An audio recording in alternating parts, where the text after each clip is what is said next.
দিন শেষে আমাদের কি প্রয়োজন সেটি হচ্ছে জায়গা জমি বা ভূমিতে কোথাও আমরা ইনভেস্ট করার জন্য। তো এই ইনভেস্ট করার আগে আমরা সম্পত্তির একটা চুক্তি করি, বায়নামা চুক্তি যাকে আমরা বলি। তো আজকে আমরা দেখব যে আইনের ভিত্তিতে আমাদের বায়না দলিল রিলেটেড কি কি কথাবার্তা লেখা আছে। প্রথমে সংক্ষিপ্ত আকারে সেটা দেখার চেষ্টা করব, পরবর্তীতে আপনাদের যদি কোনো প্রশ্ন থাকে, কোশ্চিন থাকে, সেগুলো আমরা নেওয়ার চেষ্টা করব। তো আশা করি ভিডিও দেখা ক্লিয়ার অডিও এবং পাশাপাশি আপনাদের কাছে ইউটিউবের যে পিডিএফ সেটাও দেখা যাচ্ছে। তারপরেও যদি কারো সমস্যা হয়, এটা আমাদের রেকর্ডিং থাকবে, আমরা রেকর্ডিং লিংক গুলোও দিয়ে দিব। পরবর্তী আপনি যতবার খুশি সেখান থেকে কিন্তু ততবার দেখতে পারবেন। তো এই জন্য যদি কারো নেটওয়ার্কের সমস্যা হয় বা শব্দ একটু কম শোনা যায়, পরবর্তীতে আপনি দেখতে পারবেন, সমস্যা নেই।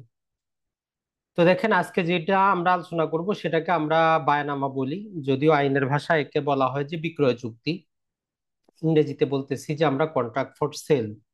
এখন এই জিনিসটা কি মৌখিকভাবে আমরা সবাই জানি, যখন আমরা একটা জায়গা জমি ক্রয় করি, আমাদের কাছে টাকা পয়সা সম্পূর্ণ না থাকলে আমরা বিক্রেতার কাছ থেকে কিছুদিনের সময় নেই এবং নির্দিষ্ট সময় পরে টাকা পয়সা দিয়ে দেয় এবং সম্পত্তির একটা বিক্রয় দলিল রেজিস্ট্রেশন করি। এই যে আমাদের মৌখিকভাবে আমরা যে কথাটা বললাম যে কিছুদিন সময় নেই, এই সময় নেওয়াটা অনেক ক্ষেত্রে মৌখিক হয়, অনেক ক্ষেত্রে শুধু লিখিত চুক্তি আকারে হয়, অনেক ক্ষেত্রে কেউ নোটারিও করেন। কিন্তু প্রকৃতপক্ষে আইনগত যদি আপনি প্রতিকার পাইতে চান, আইনি ঝামেলায় যদি না জড়াইতে চান, তাহলে যখনই আপনার একটা সম্পত্তি পছন্দ হবে, আপনার কাছে টাকা পয়সা সম্পূর্ণ নাই অথবা সম্পূর্ণ টাকা পয়সা আছে, তারপরে আপনি জানতে চাচ্ছেন জমিটাতে কোনো ভেজাল আছে কিনা, কিছুদিন অপেক্ষা করবেন। তো আপনি বিক্রেতার সাথে একটা চুক্তি সম্পাদন করবেন নির্দিষ্ট কিছু টাকা দিয়ে, যে বাকি টাকাটা আপনি 3 মাস, 4 মাস বা 6 মাস পরে দিবেন। তো এই চুক্তিগুলা মৌখিক চুক্তি, আইনের কাছে কোনো দাম নাই। আপনি মৌখিক ভাবে যতই চুক্তি করেন, পরবর্তীতে যদি বিক্রেতা বলে যে না আমি বিক্রি করব না, বা সে যদি মারা যায়, তার উত্তরাধিকারীরা যদি বিক্রি না করে, আইনগত কোনো প্রতিকার পাবেন না। এই জন্য বায়ানামা মৌখিক ভাবে করে লাভ হবে না। দ্বিতীয়ত হচ্ছে যে কিছু মানুষ আছে আরেকটু চালাক প্রকৃতির, তো তারা বলে যে আমরা 300 টাকার স্টাম্পে চুক্তি আকারে লিখে রাখবো, তাহলে সে অস্বীকার করতে পারবে না। এখন আইনের কথা হচ্ছে যে না, আইনি প্রতিকার পাইতে হইলে আইনে যেভাবে বলছে আপনাকে চুক্তি বা যে একটা কাজ সেভাবেই করতে হবে। তো এই জন্য শুধু স্টাম্পে লিখিত আকারে চুক্তি করেও আইনগত কোনো প্রতিকার পাবেন না। এমনকি কিছু লোক এর চাইতেও চালাক আছে, তারা কি করে, তারা আইনজীবীর মাধ্যমে নোটারি পাবলিক করে। তো এটা করে সে চিন্তা করে যে না, সে একটা দলিলের মতো করলো। তাহলে মৌখিক চুক্তি বা স্টাম্পে শুধু চুক্তি বা নোটারিকৃত দলিলে আইনের কাছে কোনো, আপনি কোনো যদি ঝামেলা হয় আপনার ওই বায়না দলিল নিয়ে বা সম্পত্তিটা নিয়ে, আইনগত প্রতিকার পাবেন না। কারণ আইন বলতেছে যে আপনি অবশ্যই অবশ্যই একটা বায়না দলিল সাব রেজিস্ট্রেশন অফিসে গিয়ে সরকারি খরচ দিয়ে রেজিস্ট্রেশন করবেন। যদি আপনি সরকারি খরচাপাতি দিয়ে রেজিস্ট্রেশন করেন, তবেই আইনগত আপনি একটা বায়না দলিল নিয়ে কোনো বিরোধ হইলে প্রতিকার পাবেন। তাহলে যে কোনো মৌখিক চুক্তি, স্টাম্পের চুক্তি, নোটারিকৃত দলিল আইনের কাছে গ্রহণযোগ্য নয়। আর এই কথাটাও মনে রাখবেন, বায়না দলিলটা যেভাবেই করেন, বায়না দলিল কিন্তু কোনো মালিকানার দলিল না। বায়না দলিল হচ্ছে জাস্ট একটা নির্দিষ্ট সময় পর্যন্ত ওই সম্পত্তিটা যাতে বিক্রেতা অন্য কারো কাছে বিক্রি না করে, অথবা সে মারা গেলে যাতে তার উত্তরাধিকারীরা অস্বীকার না করে, এইরকম একটা শর্তযুক্ত চুক্তিপত্র, কোনো মালিকানার দলিল না। আপনি সম্পত্তির দখল গ্রহণ করেন আর না করেন, আইনের কাছে কিছু আসে যায় না। তো আমরা যেহেতু এই কোর্সটা করব, তো এই আইনের নামগুলো আপনার মুখস্থ না থাকলেও জাস্ট একটু জেনে রাখবেন যে একটা বায়ানা দলিল নিয়ে বা বায়ানাকৃত সম্পত্তি নিয়ে যদি বিরোধ হয়, তাহলে এই আইনগুলার সহায়তা একজন আইনজীবী নিয়ে থাকেন, অথবা আপনাকেও নিতে হবে। আইনের বইগুলো খুঁজে আপনি পাবেন, আপনি গুগলে সার্চ দিলেও আইনগুলোর বইগুলো পেয়ে যাবেন, আপনাকে বাজার থেকে ক্রয় করতে হবে এমন কোনো বিষয় না। তো বায়না দলিলের সাথে সবচেয়ে বেশি সম্পর্কযুক্ত হচ্ছে আমাদের দেশে জমি জমা রিলেটেড পুরাতন সবচেয়ে যে গ্রহণযোগ্য আইনটা, সেটা হচ্ছে সম্পত্তি হস্তান্তর আইন, যাকে আইনের ভাষায় সংক্ষেপে টিপি অ্যাক্ট বলা হয়, ট্রান্সফার অফ প্রপার্টি। তো আপনি জাস্ট নামটা জানলেই যথেষ্ট। এরপরে হচ্ছে আমরা দলিল রেজিস্ট্রেশন করার জন্য সাব রেজিস্ট্রেশন অফিসে যাই। তো সেখানে আমরা রেজিস্ট্রেশন এক বা নিবন্ধন আইন আছে, এখানেও বায়না দলিলের রিলেটেড অনেক প্রকার নিয়ম কানুন দেওয়া আছে। এটা ছাড়া 2023 সালে আমাদের যে ভূমি অপরাধ প্রতিরোধ এবং প্রতিকার আইনটা হইলো, যেটাকে আমরা দলিল যার জমি তার নামে জানি, ওই আইনটার মধ্যেও আমরা বায়না দলিল রিলেটেড কিছু কথাবার্তা পাবো। এরপরে যখন আপনার বায়না দলিল নিয়ে আদালতে আপনাকে মামলা করতে হবে, তখন ওই সুনির্দিষ্ট প্রতিকার আইন আমরা পড়তে হবে, সেখানে কিছু ধারা দেওয়া আছে। এটা ছাড়া কত দিনের মধ্যে আমরা মামলা করব, এর জন্য তামাদি আইন বলে একটা আইন আছে। এটা ছাড়া আদালতে মামলা করতে আপনাকে খরচাপাতি দিতে হবে, যাকে আমরা বলি যে কোর্ট ফি। আরেকটা হচ্ছে যে চুক্তি আইন, আপনি যার সাথে বায়নামা চুক্তিটা করতেছেন সে অবশ্যই যাতে চুক্তি করার যোগ্য হয়, না হলে কিন্তু আপনি প্রতিকার পাবেন না। তো একটা বায়না দলিলের সাথে দেখেন যে অনেকগুলা আইন কিন্তু জড়িত, এর বাইরেও আরো অসংখ্য আইন আছে, তবে সেগুলাতে আমাদের কাজের কিছুই নেই। মূল এই কয়টা আইনের কয়েকটা যদি নির্দিষ্ট সেকশন পড়েন, তাহলে বায়ানা দলিল রিলেটেড বাংলাদেশে আইনি কি প্রতিকার সেগুলো আমরা ওয়ান বাই ওয়ান দেখতে পারবো। তো সর্বপ্রথম তাহলে আমরা দেখি যে আমাদের সম্পত্তি হস্তান্তর আইনে বায়ানা দলিল নিয়ে কি কথাবার্তা বলতেছে। তো দেখেন, সম্পত্তি হস্তান্তর আইনের 54 ধারায় আমাদেরকে বলতেছে যে বায়ানা দলিল জিনিসটা কি। বলতেছে যে পক্ষদ্বয় মানে জমির বিক্রেতা এবং ক্রেতা, এই পক্ষদ্বয়ের মধ্যে সম্মত যে এই শর্ত, আপনারা হয়তো 1 লাখ টাকা আপনি এখন দিবেন, বাকি 5 লাখ টাকা পরবর্তী দিবেন, এই শর্তে 6 মাস পরে দলিল রেজিস্ট্রি করে দিবেন। অর্থাৎ আপনারা দুইজনই, ক্রেতা এবং বিক্রেতা, যেই শর্তে এগ্রি করে, ওই শর্তে ভবিষ্যতে মানে ফিউচারে 3 মাস পরে 6 মাস পরে আপনি একটা বিক্রয় দলিল রেজিস্ট্রেশন করবেন, এমন যে চুক্তি সেটাই হচ্ছে বায়না চুক্তি। তাহলে বায়না চুক্তিতে কি শর্ত থাকবে এটা নির্ভর করে আপনাদের উপরই। যিনি সম্পত্তি বিক্রি করবেন আর যিনি ক্রয় করবেন, ওই ওই দুইজনের মধ্যে যেই যে টার্মস এন্ড কন্ডিশন, যেই যে শর্তে তারা এগ্রি করবে, সেই শর্ত মোতাবেক ভবিষ্যতে একটা দলিল রেজিস্ট্রেশন হবে, এটাই হচ্ছে আমাদের বায়নামা দলিল। আর বলতেছে যে আপনি এই বায়নাপত্র দ্বারা সম্পত্তিতে আপনার কোনো অধিকার অথবা আপনার কোনো প্রকার সেখানে ক্ষমতা, কোনো প্রকার দায়বদ্ধতা সৃষ্টি হবে না। তার মানে বায়নাকৃত সম্পত্তি, এটার মানে এই বোঝাচ্ছে যেমন আপনি একটা সম্পত্তি কি করলেন, বায়নামা করলেন। তো নর্মালি দেখা গেল যে হয়তো কয়দিন পরে সেটা নদীর পাড়ে জমি ছিল, ভেঙে গেল। ওই বায়নামা অবস্থায় ভেঙে গেলে আপনার কিছু যায় আসে না, যা যাবে বিক্রেতার যাবে, মানে আপনার কোনো দায়বদ্ধতা সেখানে নাই। এখন আসি আমরা, পরবর্তীতে 2004 সালে সরকার এই বায়নামা রিলেটেড আরো কিছু নিয়ম কানুন নিয়ে এসেছে। এর মধ্যে বলতেছে যে প্রতিটা বায়নামা দলিল অবশ্যই লিখিত আকারে করবেন এবং সাব রেজিস্ট্রেশন অফিসে রেজিস্ট্রেশন কিন্তু করতে হবে। এটা আইনের হেডলাইন। তো বলতেছে যে বাংলাদেশের অন্য কোনো আইনে যাই কিছু লেখা থাক, আমরা এখন যে কথাটা বলবো এটাই আপনাকে বায়না দলিল রিলেটেড আইনি কথাবার্তা, এটাই মানতে হবে। তাহলে বায়না দলিল লিখিত এবং নিবন্ধনকৃত হবে, চাই আপনি সম্পত্তির দখল গ্রহণ করেন বা না করেন।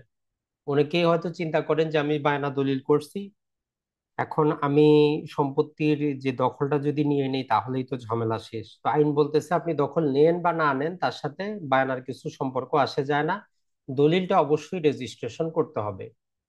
আর বলতেছে যে একটা বায়না দলিলের যে সময়সীমা শুরু হবে দলিল নিবন্ধনের তারিখ থেকে। এইটা আমরা নর্মালি বুঝবো না, এটা একটু পরে যখন আমরা রেজিস্ট্রেশন আইনের কিছু সেকশন দেখব তখন পড়বো। নর্মালি ধরেন যে আমরা যখন একটি দলিল সম্পাদন করি, যেমন আজকে হচ্ছে 16 তারিখ, ধরেন আপনি আজকে আমার সাথে একটা চুক্তি করলেন, ওই চুক্তিতে আমি সই করলাম, স্বাক্ষর দিলাম, তো নর্মালি আইনের ভাষায় এটাকে বলা হয় যে সম্পাদনের তারিখ। তো আমরা কালকে সাব রেজিস্ট্রেশন অফিসে খুলবে, কালকে দলিলটা সাবমিট করব, তাহলে 17 তারিখ হবে রেজিস্ট্রেশনের তারিখ। তো এইখানে জাস্ট ওই কথাটাই বলতেছে যে বায়না দলিল আপনি কখন লিখলেন সেটা দেখার বিষয় না, একটা বায়না দলিলের সময়সীমা শুরু হবে যেই দিন সাব রেজিস্ট্রেশন অফিসে সাবমিট করবেন রেজিস্ট্রেশনের জন্য, সেই দিন থেকে। তারপরে বলতেছে যে দলিলে একটা সময়সীমা উল্লেখ থাকবে যে আপনারা কত মাসের বায়নামা করতেছেন, 2 মাস না 6 মাস না 8 মাস। যদি কোনো সময়সীমা উল্লেখ না করেন তাহলে মেয়াদ হবে 6 মাস। তবে নর্মালি 1 বছরের বেশি বায়না দলিল সাব রেজিস্ট্রাররা রেজিস্ট্রেশন করেন না, আইনে কোনো বাধ্যবাধকতা নাই বা আইনে কোনো উল্লেখ করাও নাই যে সর্বোচ্চ কতদিন পর্যন্ত একটা বায়না দলিল থাকতে পারে। তবে নর্মালি দেখা যায় যে ম্যাক্সিমাম বায়না 6 মাস বা 1 বছরের কমেই হয়ে থাকে। এখন বায়নার দলিল রিলেটেড আমাদের এই আইনটা আরো যেটা বলতেছে যে বায়নাকৃত সম্পত্তি আপনি অন্য কোথাও, যতদিন বায়না দলিলটা কার্যকর থাকবে, বিক্রেতা ওই সম্পত্তি অন্য কোথাও বিক্রি করতে পারবে না বা কোনোভাবে হস্তান্তর করতে পারবে না। তাইলে বায়নাকৃত সম্পত্তি যতদিন বায়না দলিল কার্যকর থাকবে, বিক্রেতা কোথাও হস্তান্তর করতে পারবে না, এমনকি সে মারা গেলেও তার উত্তরাধিকারীরাও হস্তান্তর করতে পারবে না। তাহলে বায়না দলিল একটা যতদিন কার্যকর থাকবে ওই সম্পত্তিটা আমরা বলবো যে ব্যাংকে যেমন টাকা পয়সা আমাদের ফ্রিজ হয়ে থাকে এরকম সম্পত্তিটাও ফ্রিজ হয়ে থাকবে, কারো কাছে হস্তান্তর করা যাবে না। তো তাহলে আমরা যদি দেখার চেষ্টা করি যে একজন বিক্রেতা বা ক্রেতার মধ্যে বায়না দলিল যখন হবে, যদি বিক্রেতা পরবর্তীতে বিক্রি করতে না চায় বা ক্রেতা যদি নিতে না চায়, তাহলে সেটা কি করতে হবে তারও আইনি প্রতিকার কিন্তু বলা আছে। দুইটা প্রতিকার, একটা হচ্ছে যে উভয় পক্ষ যদি রাজি থাকে তারা একটা বায়নামা রহিতকরণ দলিল করে তারা দলিলটা বাতিল করতে পারে, অথবা যেই পক্ষ মনে করে যে সে ক্ষতিগ্রস্ত হচ্ছে সে আদালতে ওই বায়না দলিলটা বাতিলের জন্য মামলা করতে পারে, অথবা তাকে একটা নির্দিষ্ট সময় পর্যন্ত অপেক্ষা করতে হবে, যেটা আমরা একটু পরে দেখাবো যে কতদিন পরে রহিতকরণ দলিল এবং আদালতে মামলা করা ছাড়াও আপনি সম্পত্তিটা হস্তান্তর করতে পারবেন। আর আমাদের এই আইনের মধ্যে আরেকটা কথা বলতেছে যে ব্যক্তির নামে যদি খতিয়ান না থাকে, খতিয়ান ছাড়া সম্পত্তি বিক্রি করা যাবে না। তার মানে আপনার নামে যদি সম্পত্তির বায়না আপনি ততক্ষণ করতে পারবেন না যতক্ষণ পর্যন্ত আপনার নামে খতিয়ান থাকবে না। তো এই নিয়মটা পূর্বে ছিল না, এখন আরো কড়াকড়ি করা হয়েছে। তো এই জন্য যখনই আপনি কোনো সম্পত্তি বিক্রি করার জন্য বায়না করতে যাবেন, অবশ্যই অবশ্যই যাতে ওই সম্পত্তি ওই ব্যক্তির নামে খতিয়ানটা থাকে এটা মনে রাখবেন।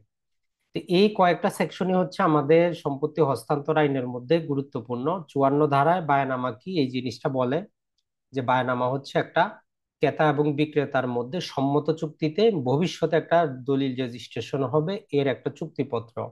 আর বায়না দলিল অবশ্যই লিখিত এবং রেজিস্ট্রিকৃত হবে, চাই আপনি সম্পত্তির দখল গ্রহণ করেন অথবা না করেন। আর বায়না দলিল কার্যকর হবে সময়সীমা আমরা দেখব নিবন্ধনের তারিখ থেকে। আর একটা বায়নাকৃত সম্পত্তি কি করা যাবে না, অন্য কোথাও হস্তান্তর করা যাবে না যতদিন পর্যন্ত ওই বায়নাকৃত দলিলটা কার্যকর আছে। তো এখন আমরা দেখি যে তাহলে আমাদের রেজিস্ট্রেশন আইনে কি বলতেছে একটা বায়না দলিল রিলেটেড। এটি সবচেয়ে বেশি গুরুত্বপূর্ণ, কারণ আপনি যে পেশায় থাকেন সম্পত্তি ক্রয় করতে গেলে আপনাকে কিন্তু এটা জানতেই হবে। তো আমাদের রেজিস্ট্রেশন আইনের 17 ক ধারা বলে একটা ধারাতে বায়না চুক্তি রিলেটেড কিছু জিনিসপত্র অ্যাড করে বলতেছে যে বায়না চুক্তি লিখিত হবে প্লাস উভয় পক্ষ দ্বারা সম্পাদিত হবে। মানে বায়না দলিলে দাতা এবং গ্রহীতা উভয়েরই স্বাক্ষর থাকবে, উভয়েরই ছবি থাকবে, উভয়েরই আঙ্গুলের ছাপ কিন্তু থাকবে। এটা বলে যে এটা উভয় পক্ষ দ্বারা সম্পাদিত হবে এবং এটা রেজিস্ট্রিকৃত হবে। আর সম্পাদনের 30 দিনের মধ্যে নিবন্ধনের জন্য উপস্থাপন করতে হবে। মানে আজকে যদি আমি একটা দলিল যদি সম্পাদন করি তাহলে আগামী 30 দিনের মধ্যে অবশ্যই এটা সাব রেজিস্ট্রারের কাছে উপস্থাপন করতে হবে। তাহলে সম্পাদন জিনিসটা আমরা বুঝেছি, এখানে আরেকটু বুঝে নেই। সম্পাদন মানে হচ্ছে দলিলের দাতা যখন সাক্ষীর সামনে দলিলে স্বাক্ষর করেন যেই দিন, ওই তারিখটাকেই সম্পাদনের তারিখ বলে। নর্মালি বাংলাদেশে যে দলিলের ফরম্যাট গুলো আছে এটা সম্পাদনের একটা পৃথক কলাম দেওয়া আছে যে সম্পাদনের তারিখ কত। তাহলে যেই দিন জমির বিক্রেতা দলিলে স্বাক্ষর করবে ওই দিনটাই হচ্ছে সম্পাদনের তারিখ। আর বাংলাদেশে ম্যাক্সিমামই যেটা হয় আমরা যেই দিন দলিল রেজিস্ট্রেশন করব ওই দিনই সাব রেজিস্ট্রেশন অফিসে যাই, দলিল লেখকের মাধ্যমে দলিল লিখি, ওই দিনই নিবন্ধন করি। তো এই জন্য ম্যাক্সিমাম দলিলে সম্পাদনের তারিখ আর রেজিস্ট্রেশনের তারিখ কিন্তু একটাই হয়, দুইটা হয় না। কিছু ক্ষেত্রে হয়তো পার্থক্য হইতে পারে। এখন আসি আমরা আমাদের এই রেজিস্ট্রেশন আইন বায়না দলিলের খরচাপাতি রিলেটেড কথাবার্তা বলে যে একটা বায়না দলিল করতে কত টাকা লাগে। তো দেখেন রেজিস্ট্রেশন আইনের 78 ধারাতে বলে দিচ্ছে যে যদি আপনার বায়নাকৃত সম্পত্তির মূল্য 5 লাখ টাকা পর্যন্ত থাকে তাহলে রেজিস্ট্রেশন খাতে 500 টাকা পে অর্ডারের মাধ্যমে জমা করতে হবে। আর যদি 5 লাখের বেশি, তবে 50 লাখের বেশি নয়, মানে 5 থেকে 50 লাখের মধ্যে হইলে 1000 টাকা। আর আপনার বায়নাকৃত সম্পত্তির মূল্য যদি 50 লাখের বেশি হয় তাহলে 2000 টাকা হচ্ছে রেজিস্ট্রেশন খরচ। এখন আপনি কত টাকা সম্পত্তির বায়না দলিল করবেন তার উপর নির্ভর করে আপনার খরচটা। তবে শুধু এই টাকা দিয়ে তো আর আমরা দলিল করতে পারবো না, একটু আমরা দেখে নেই একটা যে বায়না দলিল করার জন্য টোটাল একটা কস্ট কত আসতে পারে, কি কি খরচাপাতি আমাদের আছে। 1 নম্বরটা আমরা দেখে নিলাম যে আমাদের জমির মূল্যের উপর রেজিস্ট্রেশন খরচ হয় 500 টাকা হইতে পারে, 1000 টাকা হইতে পারে, অথবা 2000 টাকা হইতে পারে। এর পাশাপাশি 300 টাকার স্টাম্পে বায়না দলিলটা আমাদেরকে লিখতে হয়, তার মানে আরো 300 টাকা খরচ। এর পাশাপাশি ওই দলিলের সাথে আমাদেরকে একটা হলফনামা যুক্ত করতে হয় 300 টাকার স্টাম্পে। এর পাশাপাশি এই হলফনামাটার 100 টাকা রেজিস্ট্রেশন খরচ তারা আবার নেয়। আর দলিলের প্রতি পাতা, যেমন নর্মালি একটা দলিল আপনি দেখবেন যে আপনার কাছে যদি দলিল থাকে 8 থেকে 10 পাতা হয়, যদি একজন দাতা গ্রহীতা হয়, আর যদি একাধিক হয় 12-14 পাতাও হইতে পারে। তো ওই প্রতি পাতা হিসাবে যাকে আমরা এনফি বলি, দলিলটা যেহেতু সরকারি বালামে লেখা হবে, তার খরচ বাবদ প্রতি পাতা 24 টাকা করে নেওয়া হয়। অন এভারেজ যদি 10 পাতার একটা দলিল হয়, তাহলে আমরা ধরে যে টোটাল 240 টাকা আসলো। আর হচ্ছে এই দলিলগুলা যারা বালামে লিখবে, দেখবেন যে সাব রেজিস্ট্রেশন অফিসে অসংখ্য মহিলা আছে, পুরুষ আছে, তারা দলিলগুলো লিখতেছে, যাদেরকে বলি যে আমরা নকল নবিশ, বা যারা সরকারি নকল নবিশ তাদেরকে মোহরার বলা হয়। তো এদের জন্য আবার ফিটা 2018 সাল থেকে সরকার অ্যাড করে দিয়েছে যে প্রতি পাতা 36 টাকা করে। তো 10 পাতার দলিল হইলে টোটাল 360 টাকা আসবে। আর বায়না দলিলের ক্ষেত্রে নর্মালি যেটা হয় যে, বায়না দলিল রেজিস্ট্রেশন করার ক্ষেত্রে সম্পত্তি হস্তান্তর জন্য যেই ট্রান্সফার নোটিশ, বা আমরা এই হস্তান্তর নোটিশটা দেওয়ার প্রয়োজন পড়ে না। তবে বায়না দলিল বাদ দিয়ে অন্যান্য দলিলে সেখানে 10 টাকার একটা ফি নিতে হয়। তাহলে একটা বায়না দলিলে টোটাল খরচ আসতে পারে আমাদের 1800 টাকা, অথবা আসতে পারে 2300 টাকা, অথবা আসতে পারে আমাদের 3300 টাকা। এটা হচ্ছে জাস্ট সরকারি লিগ্যাল খরচ। তো এটার সাথে কি হবে, দলিল লেখক যে দলিলটা লিখবেন, নর্মালি সে 3 থেকে 4 হাজার, ম্যাক্সিমাম 5,000 টাকাও নিতে পারে একটা দলিল লেখার জন্য। পাশাপাশি 1-1.5 হাজার টাকা, 2,000 টাকা সমিতির চাঁদা। তার মানে কথা হচ্ছে ওভারঅল একটা বায়না দলিল করতেও আপনার 8 থেকে 10 হাজার টাকা কিন্তু খরচ পড়বে, যার মধ্যে সরকারি লিগ্যাল খরচ যেটা দেখতেছেন যে 1800 অথবা 2300 অথবা 3300, এটাই হচ্ছে লিগ্যাল। বাকিটা দলিল লেখকের নিজস্ব খরচ এবং অবৈধ চাঁদা যেগুলো আছে সেগুলো। তো এইটা হচ্ছে আমাদের বায়না দলিল রিলেটেড আমাদের রেজিস্ট্রেশন আইনে যে কথাবার্তা বলে সেগুলো। আর এই যে সরকারি ফি গুলো আমরা 1800 বা 2300, 3300 দিব, এগুলো একসাথে না, এগুলো পৃথক পৃথক পে অর্ডার করার প্রয়োজন পড়ে। যেমন ওই রেজিস্ট্রেশন খাতের টাকাটার সাথে 100 টাকার ই ফি এবং ওই যে 240 টাকা এন ফি একসাথে করে জমা করতে হয়। আর 300 টাকার স্টাম্পে তো আমরা দলিলটা লিখলাম।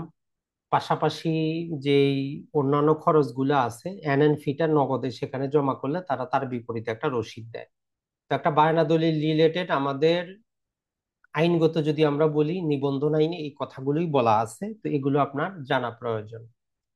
এখন দেখি যে বায়না দলিল রিলেটেড আমাদের আর কি আইন আছে। নতুন যে আইনটা আমাদের হয়েছে ভূমি অপরাধ প্রতিরোধ এবং প্রতিকার আইন। তো এইখানের একটা ধারা হচ্ছে 6 নম্বরের ধারা, উপধারা হচ্ছে 3। এখানে মূলত যে কথাটা বলে, বায়না দলিলের কথা সরাসরি উল্লেখ করে নাই, তারপরও বলতেছে যে আপনি যখনই একটা বায়না দলিল করবেন, অবশ্যই আপনার নামে খতিয়ান এবং সেই খতিয়ান দিয়ে খাজনা দেওয়া থাকতে হবে আপ টু ডেট। না হলে একজন সাব রেজিস্ট্রার আপনার বায়না দলিলটা রেজিস্ট্রেশন করবে না। সর্বশেষ খতিয়ান বলতে আপনার রেকর্ডীয় খতিয়ান হইতে পারে, অথবা নামজারি খতিয়ান হইতে পারে। তো যদি খতিয়ান আপনার নামে না থাকে, তাহলে আপনি ওই সম্পত্তিটার বায়না দলিল করতে পারবেন না। অনেক ক্ষেত্রে পূর্বে যে সুবিধাটা ছিল যে আপনি বায়না করে পরবর্তীতে বিক্রেতা তার নামজারি খাজনা খারিজ ক্লিয়ার করতো, বায়নাটা হয়ে যাইতো। কিন্তু বর্তমানে এই আইনটা হওয়ার পরে সাব রেজিস্ট্রাররা কি করেন না, খতিয়ান এবং খাজনার রসিদ ছাড়া বায়না দলিলও নিবন্ধন করেন না, এই জিনিসটা মনে রাখবেন। এখন আমরা এই খতিয়ান রিলেটেড যদি নিবন্ধন আইনে 52 ক ধারা বলে একটা ধারা আছে, সেখানে বলতেছে যে একটা দলিলের মধ্যে আপনাকে কি করতে হবে, বায়না দলিলের মধ্যেও আপনাকে কিছু তথ্য দিতে হবে, না হলে সাব রেজিস্ট্রার সেটা নিবন্ধন করবে না। তো 1 নম্বর হচ্ছে, যদি আপনি উত্তরাধিকার ছাড়া মালিক হন, তাহলে অবশ্যই নিজ নামে কি লাগবে, আপনার খতিয়ান লাগবে। যদি উত্তরাধিকারী হন, তাহলে নিজ নামে অথবা পিতার নামে অবশ্যই খতিয়ান থাকতে হবে। সম্পত্তিটা কোন প্রকৃতির এটা দলিলে উল্লেখ করতে হবে, যে এটা বাড়ি, না এটা হচ্ছে যে আপনার পুকুর, না এটা কৃষি জমি, যে আঞ্চলিক যে নামগুলা আছে ডাঙ্গা দলা, তো সেই প্রকৃতিটা উল্লেখ করতে হবে। তারপরে আপনার সম্পত্তিটার টোটাল দামটা কত সেটা উল্লেখ করতে হবে। সম্পত্তিটার একটা চৌহাদ্দি অর্থাৎ চতুর্দিকে একটা নকশা এঁকে দিতে হবে, কে কোন দিকে আছে, কতটুকু সম্পত্তি, এটা উল্লেখ করতে হবে। আর সর্বনিম্ন 25 বছরের মালিকানার ইতিহাস দিতে হবে, এবং একটা হলফনামা যুক্ত করতে হবে। এটা আমরা সেল ডিডে যেমন দেই, বায়না দলিলেও অবশ্যই অবশ্যই দিতে হবে বাধ্যতামূলক, না হলে আপনার দলিলটা রেজিস্ট্রেশন কিন্তু হবে না। আর আমাদের এই যে নতুন ভূমি অপরাধ প্রতিরোধ এবং প্রতিকার আইনে 9 ধারা একটা কথা বলা আছে, যেটা নিয়ে সবার কনফিউশন। সেটা সবাই হয়তো চিন্তা করেন যে আপনি মৌখিকভাবে বা রেজিস্টার যদি বায়নামা করেন, পরবর্তীতে যদি বিক্রেতা কি করে সম্পত্তি আপনার নামে করে দিতে না চায়, আপনি এই আইনের আশ্রয় নিতে কিন্তু পারবেন না। আমাদের এই আইনের আশ্রয় আপনি তখনই নিতে পারবেন যখন আপনি টাকা পয়সা দিলেন, একটা বিক্রয় দলিল রেজিস্ট্রেশন হয়ে গেল, আপনি টাকা পয়সাও দিয়ে দিছেন, দলিলও রেজিস্ট্রেশন হয়ে গেছে, তারপরেও বিক্রেতা কি করতেছে না, আপনাকে জমির দখল দিচ্ছে না, তখনই কেবল আপনি এই আইনের ধারায় নির্বাহী ম্যাজিস্ট্রেটের আদালতে মামলাটা করতে পারবেন। তাহলে বায়না দলিল দিয়ে আপনি এই আদালতে মামলা করতে পারবেন না। যখন বায়না দলিলের পরবর্তীতে আপনার সেল ডিড হবে, টাকা পয়সা তাকে বুঝিয়ে দিবেন, কিন্তু সে উপযুক্ত কোনো কারণ ছাড়া আপনাকে সম্পত্তির দখলটা দিচ্ছে না, তখনই এই নির্বাহী ম্যাজিস্ট্রেট আদালতে এ ধারার সুবিধা নিয়ে মামলা করতে পারবেন। এমনকি এ ধারায় মামলা করলে যিনি বিক্রেতা তার 2 বছরের জেল এবং সাথে জরিমানা ওটাও কিন্তু হইতে পারে। তাহলে বায়না দলিল দিয়ে আমরা এই ধারায় প্রতিকার পাবো না, এটাও আমরা জেনে রাখি। এখন আসি আমরা, সেটা হচ্ছে যে যদি আমরা একটা বায়না দলিল করলাম, ধরেন যে আপনি 6 মাসের কারোর সাথে একটা বায়নামা করছেন, তো এই 6 মাস হচ্ছে আপনাদের দুইজনের সময়। এই 6 মাসে যে কোনো দিন বিক্রেতা বা ক্রেতা আপনাকে টাকা পয়সা দিবে, বিক্রেতা জমি দলিল করে দিবে, এটা স্বাভাবিক নিয়ম। যখন এই 6 মাস পার হয়ে গেল, ক্রেতা টাকা দিচ্ছে কিন্তু বিক্রেতা জমি বিক্রি করবে না বা দিচ্ছে না, বা বিক্রেতা মারা গেছে, তার উত্তরাধিকারীরা আপনাকে দলিল করে দিচ্ছে না, তখনই আপনাকে এই আইনের সহায়তা নিতে হবে, আদালতে মামলা করতে হবে। কিন্তু যে সময়টা আপনাদের দুইজনের সময়, ওই সময়ে মামলা করার দরকার কিন্তু নাই। তাহলে আপনি যদি জমির ক্রেতা হন, আপনি কোন আদালতের আশ্রয় নিতে পারবেন? তো দেখেন, বায়না দলিল রিলেটেড সুনির্দিষ্ট প্রতিকার আইন বলে একটা আইন আছে। এই আইনের 12 ধারা মোতাবেক আপনি চুক্তি প্রবলের মামলা করতে পারবেন। এখন মামলাটা কত দিনের মধ্যে করবেন? আপনার দলিলে যে দুইজনের যে সম্মত যেই সমস্ত ডেট আছে সেখান থেকে 1 বছরের মধ্যে। তাহলে এখান থেকে একটা কথা জানে রাখলেন যে একটা বায়না দলিল যদি আপনি করেন, ওই সম্পত্তিটা ওই বায়না দলিলে উল্লেখিত সময় এবং পরবর্তী 1 বছর, এই সময়ে আপনি অন্য কোথাও বিক্রি করতে পারবেন না। তাহলে যদি বিক্রেতা বিক্রি না করে, পরবর্তী 1 বছরের মধ্যে আপনি কি করবেন? মামলা দায়ের করবেন। এখন এই 1 বছর সময় সীমাটা আমরা কোথায় পাইছি? তো এই জন্য প্রতিটা আইনে কত দিনের মধ্যে মামলা করতে হবে, এই জন্য তামাদি আইন বলে একটা আইন আছে, ওই আইনের 113 নম্বর অনুচ্ছেদে বলে যে 1 বছরের মধ্যে মামলা করতে হবে। আগে এই সময়টা 3 বছর ছিল, এটাকে কমিয়ে এখন মাত্র 1 বছর করা হয়েছে। তাহলে এরকম যদি আপনি কোনো সম্পত্তি বায়না করেন আর বিক্রেতা যদি মারা যায় অথবা বিক্রেতা আপনাকে দলিল করে দিতে না চায়, আপনার দলিলে উল্লেখিত সময় যদি শেষ হয়, তাহলে টেনশনের কোনো কারণ নাই। আপনি পরবর্তী 1 বছরের মধ্যে আদালতে মামলা করে আপনার সম্পত্তিটা আপনি ফেরত পেতে পারেন। তো এখানে মামলা করতে গেলে আবার এই আইনের মধ্যেও একটু শর্ত যুক্ত করে দিচ্ছে যে আপনি তখনই চুক্তি প্রবলের মামলা করে জমি ফেরত পাবেন যদি মামলা করার সময় আপনার বায়না দলিলটা নিবন্ধিত থাকে এবং বায়নামা উল্লেখিত যে বাকি টাকা থাকবে সে টাকা আদালতে জমা করেন। যেমন 1 কোটি টাকা সম্পত্তি হইলে হয়তো আপনি 30 লাখ টাকা দিয়ে বায়না করছেন, তা আদালতে মামলা করতে হলে বাকি 70 লক্ষ টাকা আদালতে জমা করতে হবে। যদি জমা না করেন, তাহলে আদালত আপনার মামলাটা শুনবে না, নিবে না। এই জিনিসটা মনে রাখবেন। তো এইরকম যদি যখন আপনার পক্ষে রায় আসবে, আদালত বিক্রেতাকে কি করবে? তাকে বলবে যে আপনাকে একটা দলিল করে দেওয়ার জন্য, তাকে একটা নির্দিষ্ট সময় দিবে যে পরবর্তী 2 মাসের মধ্যে বা 30 দিনের মধ্যে যাতে আপনাকে একটু দলিল করে দেয়। সে যদি না আসে, তাহলে পরবর্তীতে আবার আদালতে আবেদন করলে আদালত নিজে থেকে তখন আপনাকে একটা দলিল সম্পাদন করে রেজিস্ট্রেশন করে দেয়, যেটা আপনার আদালত যোগে সাবকবলা দলিল হবে।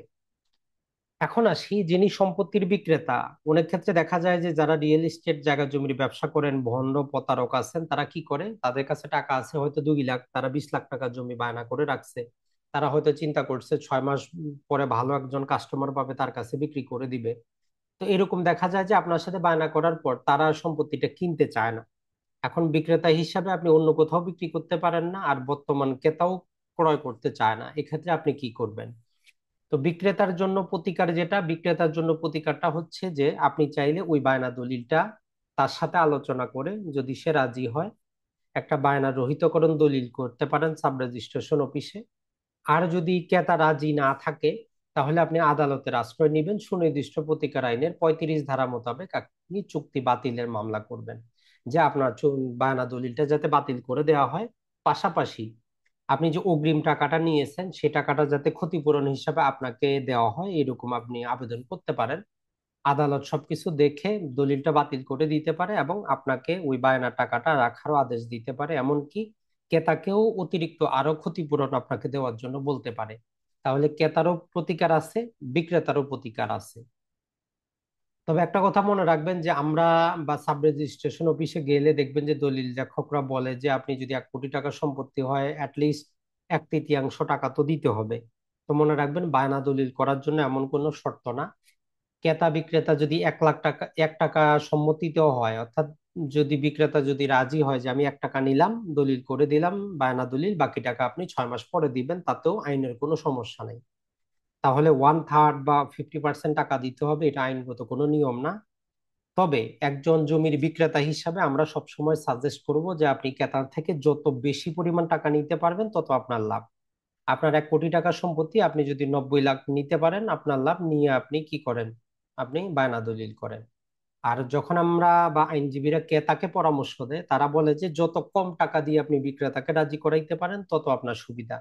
আপনি যদি মাত্র 1 লাখ টাকা দিয়েও রাজি করাইতে পারেন, 1 কোটি টাকা সম্পত্তি রেজিস্ট্রেশন করতে আইনগত কোনো বাধা নাই, এবং ওই দলিলটার কোনো প্রকার ক্ষতিও হবে না। তাহলে টাকা পয়সা নির্ভর করে ক্রেতা এবং বিক্রেতা, কারণ আমরা প্রথমেই জানি যে পক্ষদ্বয়ের সম্মত শর্তে, এখন আপনারা যেই শর্তে রাজি হয়েছেন ওই শর্তে ওইটা কার্যকর হবে। আর বায়না দলিলে সর্বোচ্চ কতদিন মেয়াদ থাকবে আমরা পূর্বেও বলেছি, এইটা আইনে উল্লেখ করা নাই, এগুলোকে বলে যে আইনের লুপ হোল বা দুর্বলতা। তবে সাব রেজিস্ট্রেশন অফিসে বাস্তবে যতজন সাব রেজিস্ট্রারের সাথে কথা হয়েছে বা আমরাও দলিল পত্র দেখেছি যে 1 বছরের বেশি আসলে বায়না দলিল সাব রেজিস্ট্রাররা রেজিস্ট্রেশন করতে চায় না। আপনি চাইলে 5 বছরও মেয়াদ দিতে পারেন, আইনগত বাধা নাই, কিন্তু সাব রেজিস্ট্রার করবে না। তো এই জন্য সবসময় আপনি চাবেন যাতে 12 মাসের কমে আপনি মেয়াদটা রাখতে পারেন, 11 মাস 20 দিন, 11 মাস 30 29 দিন বা 28 দিন এরকম রাখেন। আর যদি দলিলে কোনো সময়সীমা না দেন, আইন বলতেছে যে বায়নার সময়সীমা হবে 6 মাস। এখন আসি আদালতে যদি আপনি ঝামেলা হয়, যদি মামলা করতে যান, আদালতের লিগ্যাল খরচটা কত? তো এই ক্ষেত্রে আইনজীবীর খরচটা কিন্তু বাইরে, আইনজীবী কত টাকা নেবে এটা নির্ভর করে আপনি কোন আইনজীবীর কাছে গেছেন, তার মামলার খরচ কেমন, সেটা তার পার্সোনাল বিষয়। তবে ওভারঅল দেখা যায় যে যে কোনো মামলা দায়েরের প্রথমবার যখন মামলা দায়ের করবেন, সেক্ষেত্রে প্রতিজন আইনজীবী কিন্তু আপনার এই খরচের বাইরে মামলাটা সাজানোর জন্য, আদালতে সাবমিট করার জন্য 5 থেকে 10 হাজার টাকা কিন্তু নেয়, একদম সর্বনিম্ন। আর যদি আপনি আরো ভালো আইনজীবী খুঁজতে চান, তার হিসাবটা ভিন্ন। তো নর্মালি দাম নির্ভর করবে আপনার জমির দামের উপর। একটা চুক্তি প্রবল মামলা, আপনি যদি 1 কোটি টাকার সম্পত্তির চুক্তি প্রবল করতে যান, জমির যে দাম তার মূল্য অনুপাতে আপনাকে কোর্ট ফি দিতে হবে। তবে নর্মাল হিসাব হচ্ছে আপনার সম্পত্তির দামের 2% হিসাবে, তবে সর্বোচ্চ 40 হাজার টাকা ম্যাক্সিমাম। যেমন যদি আমরা ধরি যে আপনার যদি 1 কোটি টাকা সম্পত্তি হয়, 2% হিসাব করলে তো প্রায় 2 লক্ষ টাকা হয়ে যাবে। তো আইন বলতেছে যে না, 2% হিসাবে আমরা হিসাব করব, তবে ম্যাক্সিমাম 40 হাজার টাকা।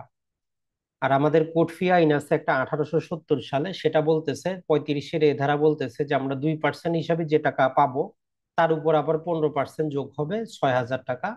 তার মানে একটা বায়না দলিল বা চুক্তি প্রবলে যদি আমরা মামলা করতে চাই আদালতে, ম্যাক্সিমাম 46 হাজার টাকা হইতে পারে সরকারের যে আদালতের কোর্ট ফি লিগাল, এর বাইরে আইনজীবীর খরচ কিন্তু আছে, সেটা মনে রাখবেন।